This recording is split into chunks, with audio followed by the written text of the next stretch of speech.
પોતાનું ઘર, માથા પર પોતાની છત. આ સપનું કોણ નથી જોતું, ખરું ને? પણ સવાલ એ છે કે આ સપનું સાચું કેવી રીતે કરવું? શું એ ખરેખર શક્ય છે? ચાલો આજે આ સ્ત્રોતની માહિતીના આધારે આ જ વાતને સમજીએ. ખાસ કરીને ગરીબ અને મધ્યમ વર્ગના પરિવારો માટે પાકું મકાન બનાવવાનો એક મોકો. અને હા, આ વાત ખાલી ઈંટો કે સિમેન્ટની નથી. આ વાત છે એક સુરક્ષિત ભવિષ્યના પાયા નાખવાની. આ માહિતી એવા જ પરિવારો માટે છે જે આ અવસરની રાહ જોઈ રહ્યા છે. તો આ સપનાને હકીકતમાં બદલવા માટે સરકારની એક યોજના છે, જેનું નામ છે પંડિત દીનદયાળ આવાસ યોજના. સાંભળ્યું છે આ નામ? ચાલો સમજીએ કે આ યોજના શું છે અને કેવી રીતે ઘર બનાવવાની દિશામાં આ એક મોટું પગલું બની શકે છે.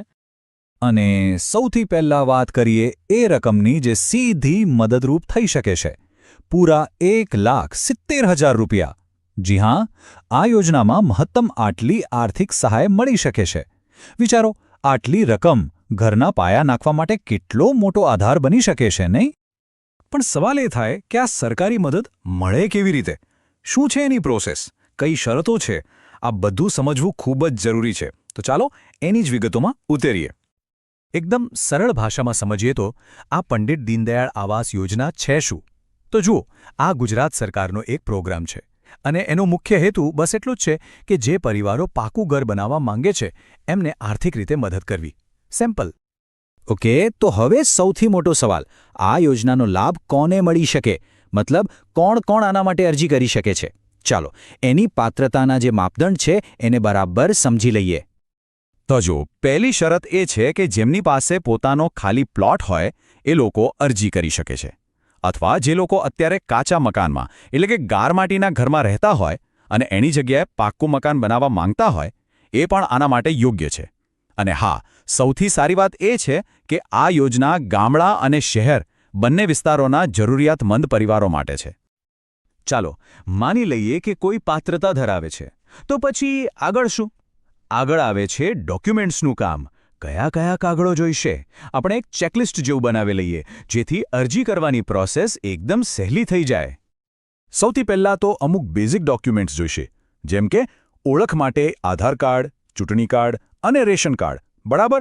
પછી પ્રોપર્ટી માટે વેરા પાવતી અને આકરણી.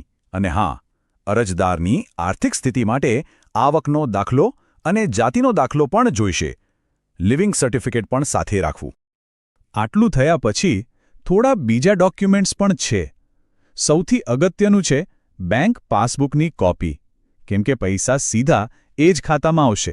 એ સિવાય મકાન બાંધકામની પરવાનગી એટલે કે રજા ચિઠ્ઠી, પછી અરજદારનો પ્લોટ કે કાચા મકાન સાથેનો એક ફોટો અને છેલ્લે તલાટીનો રિપોર્ટ. આ બધું અરજી સાથે જોડવાનું રહેશે. ચાલો, બધા ડોક્યુમેન્ટ્સ ભેગા થઈ ગયા. હવે શું?